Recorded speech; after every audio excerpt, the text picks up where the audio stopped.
Hey guys, Logan back here with another week of new technology videos.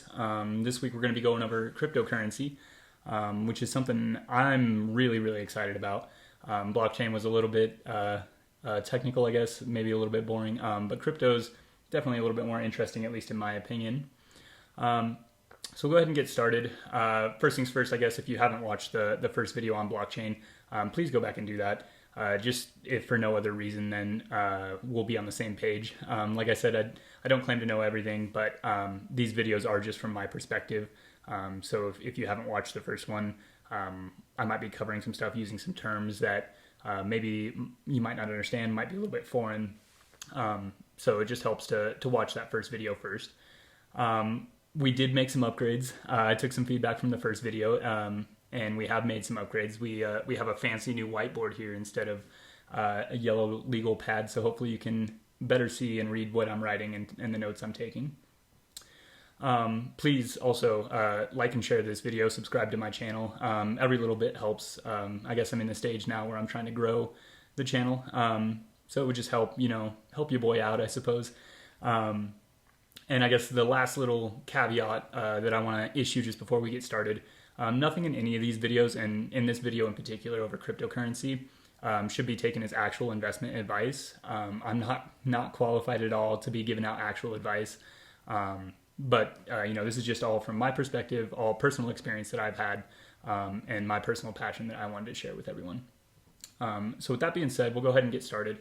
I wanted to start today with a question of the day, I suppose, a question that came up from one of the last videos, or from the last video.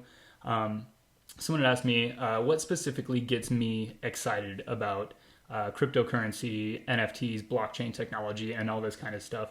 And I did my best to answer that question. And I did what I would consider a pretty decent job answering it, but I wanted to share that with all of you and provide a little bit more context.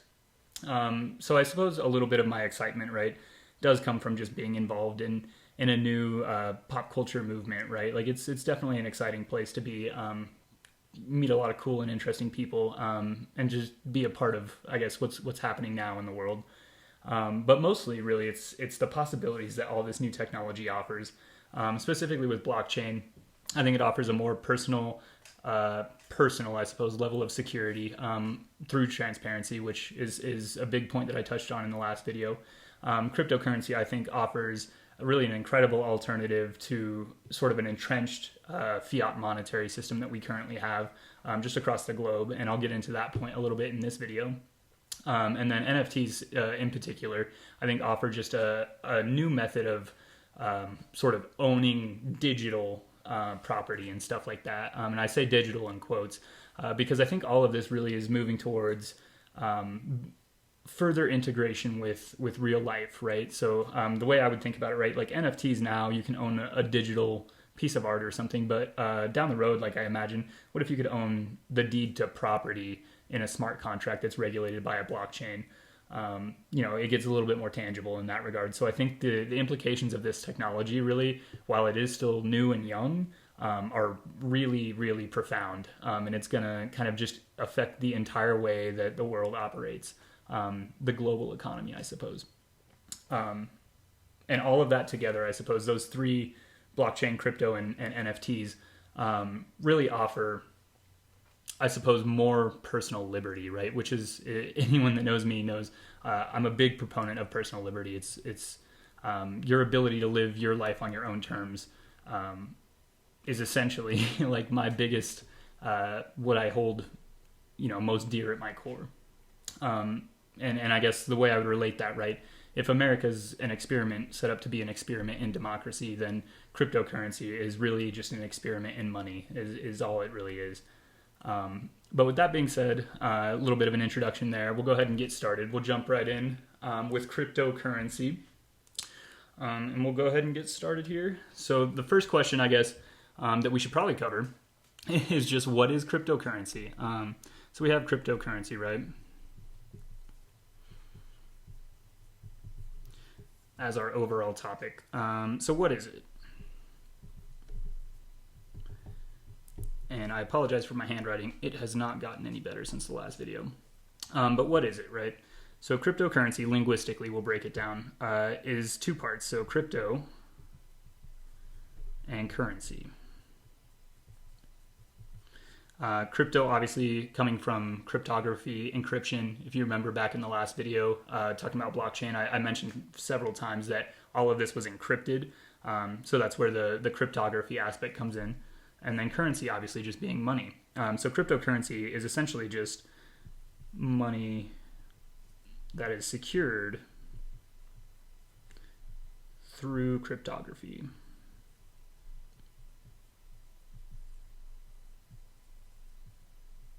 Right? And that's really all cryptocurrency is. So I guess now that we have sort of at least a basic definition for what it is, we'll get into how it's made, how it comes into existence, right? Which we touched on a little bit in the last video, I think, with blockchain and how blockchain gets created. And it's really essentially the same process. It's all interconnected. So how is it created? How is it made? When you think about cryptocurrency, I like to think about it in relation to real money, I suppose, whatever you would consider real money. For a lot of the purposes in this video, we'll just use the US dollar because it's the most common and well-known and widely accepted. So, US dollars are printed by the Federal Reserve. They're minted, right? Cryptocurrency is also created through a different process, though. It's created through the process of mining the blockchain. So created through mining blockchain. And I suppose this is really the only time for this video that I'm going to be able to break out the Legos. So we'll go ahead and get our Legos out. So we have our blockchain here.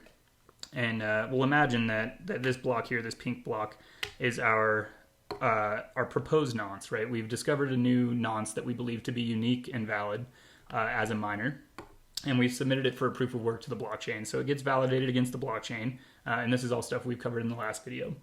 It gets validated against the blockchain. We do find that it's a valid, unique nonce, so we can go ahead and add it to our blockchain, and then these coins that we have here get paid out to the miners as sort of a reward for the work that they put in to mining the blockchain, because it does take time and energy to mine the blockchain. So they get paid out these coins when they mine a new block of blockchain. And it is probably an important note, I suppose, that not one block of blockchain does not always equal one coin. So I'll write that down for you here, and we'll get into that a little bit. One block does not equal one coin, right? So, I mean, just to put it in perspective, I guess a little bit, one block of Bitcoin right now, BTC, equals about 6.25 Bitcoins. And that has to do with the way that the blockchain is structured. So Bitcoin's blockchain has a rule in it, right? I went over in the last video that those block headers contain some rules for operating on the blockchain. One of those rules is what's called a decreasing supply algorithm. And so this was included in the Genesis block, which is the first block of blockchain. It was included in the Genesis block of the Bitcoin blockchain. And it's a rule that just states every 4 years, the number of coins produced by each block gets cut in half. So it started out in 2009. I think you got 50 coins per block. So here we are, obviously, in 2021 at 6.25 coins. And then in the next 4 years, or I suppose it'd be the year 2024, it's going to get cut in half again to 3.125 coins per block. And so that algorithm was included in the blockchain to sort of mimic natural commodities and stuff that are mined here on Earth. Easiest to relate it to gold, right? So if we mine a bunch of gold today, there's going to be less gold in the ground tomorrow, right? That's just logic. So that reducing supply algorithm just kind of is there to mimic that. So that's how it's created. Coins are created. cryptocurrency is created through the process of mining the blockchain. And we'll go ahead and get a little bit more. Let's see, where are we going next?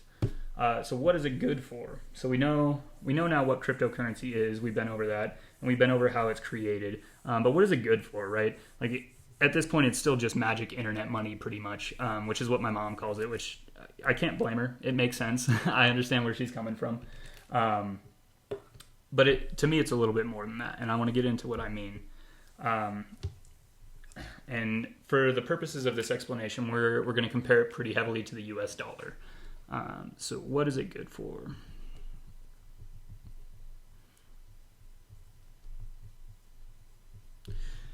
We're going to set up a table here to compare these two things. So we have our U.S. dollar and we have crypto.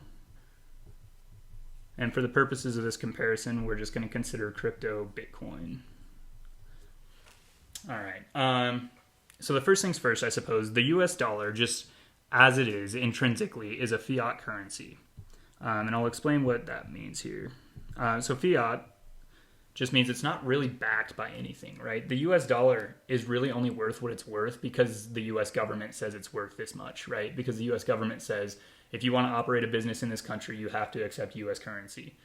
So that being said, when the U.S. dollar gets created, right, it's printed by the Federal Reserve, and since it's fiat, it's not attached to anything. They can really print or as much or as little as they want. So Fed can print as much or as little. One of the aspects of the U.S. dollar, I suppose, and they actually use that system of printing more or less cash to regulate the national interest rate, which interest rates are just essentially the cost of money, right? So if you take out a loan, for example, say you take out a loan to buy a car, right? You're going to pay interest on that loan. The interest that you pay is just the cost of that money that you borrowed. So with crypto, it's not fiat. It's actually, since it's backed by the blockchain and through the process of its creation, it does have a very small intrinsic value because it takes time and energy to create. So it's not fiat. And since it's not fiat, it can't be just controlled by any one entity. In this case, in the case of crypto, it's controlled by the blockchain.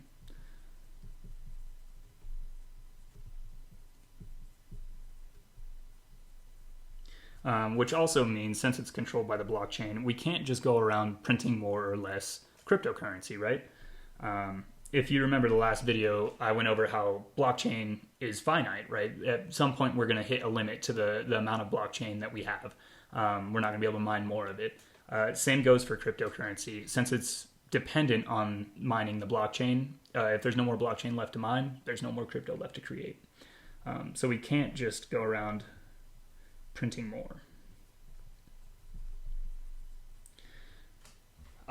One of the things I suppose that means is that the US dollar, and historically this is proven true, has a bit of an issue with inflation, right? And when I say inflation, I mean inflation of the market, not just inflation of the price. And what I mean by that, a lot of people point at cryptocurrency and they say, you know, it's a bubble or something. Bitcoin's on a bubble and it's about to burst.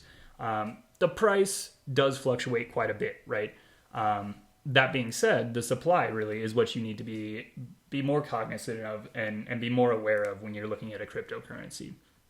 Because the US dollar, as the Fed prints more or less, either inflates or deflates the overall supply of money in the market. It's more of an inflation of the market than it is just the price point of the value.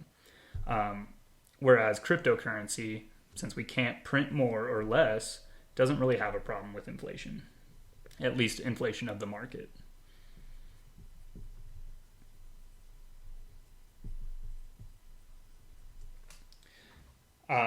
And so essentially what we have set up here is two very separate monetary systems, right? Crypto as its own monetary system, and the US dollar, or any fiat currency really, as its own monetary system.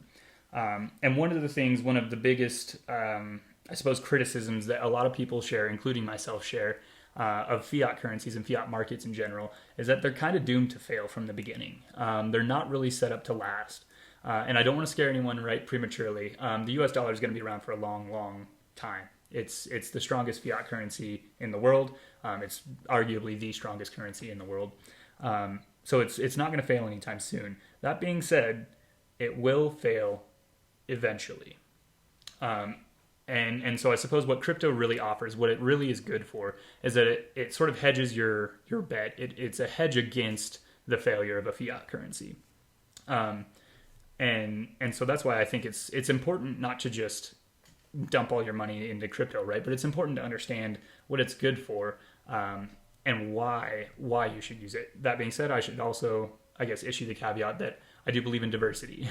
So, dumping all your money into crypto might seem like a good idea, but diversifying your assets really, I suppose, is what I would recommend a little bit more highly.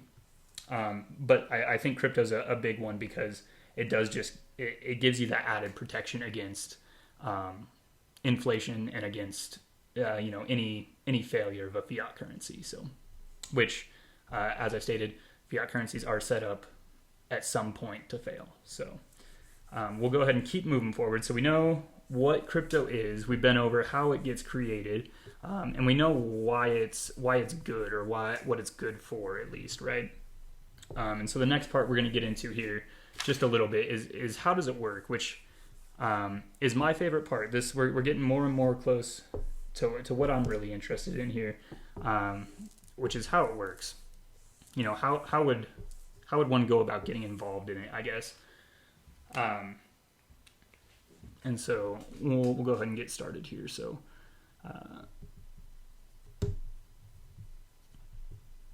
how does it work? That's an R.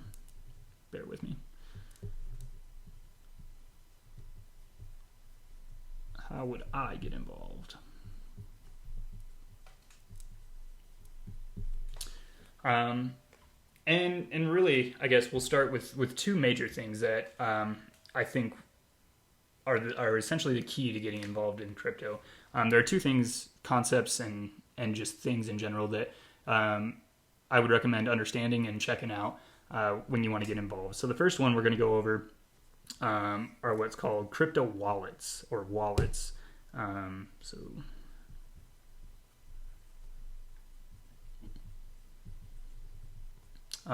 Yeah, you hear the term crypto wallet. It's all the same thing. And I guess we have two different kinds of wallets in crypto wallets. There is a hot wallet and a cold wallet. Pretty intuitive, I know. And really the only difference between these two, there's one main difference, but it means a couple different things. So hot wallets require a constant internet connection. So they're stored online, essentially. And cold wallets are exactly the opposite. They are stored offline.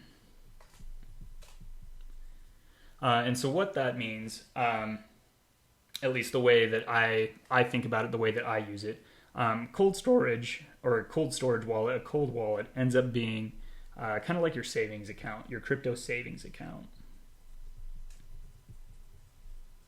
I would recommend using any cold storage wallet for building, storing wealth, whatever it is. Just a little bit more difficult to maneuver through a cold storage wallet. So that's why I would equate it to like a savings account for storing or building wealth. Hot wallets, on the other hand, since they're online and the way that they work intrinsically, they're just a little bit more flexible. So I would equate this to something like your debit card. Allows for a little bit more ready transactions, a little bit easier maneuverability. Not necessarily more liquid, but I guess that's one way you could think about it. But yeah, I would use hot storage wallets for moving crypto, buying, trading, or loaning. All those different things, really, for your hot storage. And as far as wallets go, that's really the two basic kinds of wallets. I would recommend taking a peek at both, whichever one you feel comfortable with, whichever wallets you think work for you. I'll go over here in just a few minutes a couple of my recommendations, some of the wallets that I use that I have experience with, both hot and cold that I like, just so you can get an idea of somewhere to start. But the last real quick thing we're going to go over here before we get into all of my personal recommendations is going to be crypto exchanges. So once you have a wallet set up, the next issue or task you're going to run into is actually acquiring crypto. So we have crypto exchanges for that.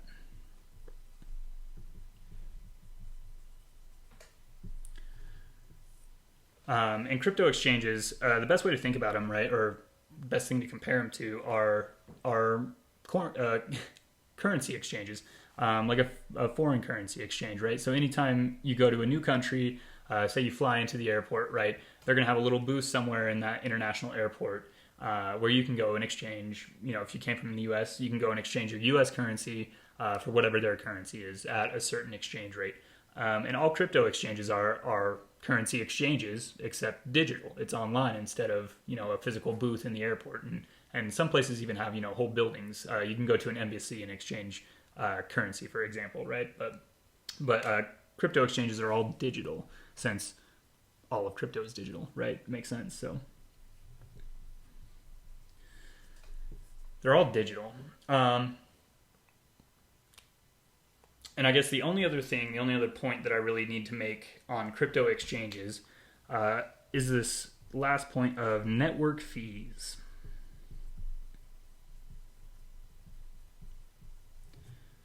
Network fees. So network fees are pretty standard across every exchange, no matter what. It's a fee that you pay essentially to access the blockchain, right? You pay the blockchain network fee in order to make any movement, make any transaction on the blockchain. And so essentially, because crypto runs through blockchain and it takes time and energy to validate any transaction, doing anything through the blockchain takes time and energy to validate. You end up paying a network fee to the blockchain, to the network. It's for the miners who are validating your transactions because it takes their time and energy. So it's a fee paid to miners for validating transactions. Like I said, not really any way you can get around it. It's pretty standard across just about every exchange. That being said, when we get into some of the exchanges that I'd recommend, there are some that have deals and do different things for the network fees. So we'll go ahead and move on from now. Hey everyone, thanks for watching part 1 of this 2-part video series on cryptocurrency. I ended up having to split this video into 2 parts just because it's so long. So this first part, we covered what cryptocurrency is, how it's made, and why it's important, and how you can go about getting involved on a personal level. In the second part, we're going to cover just my personal recommendations over wallets, exchanges, and coins that I like to trade that I think are good for getting involved in the industry. So please like and share this video, subscribe to my channel if you enjoyed it, and check out part 2 if you're interested for more content.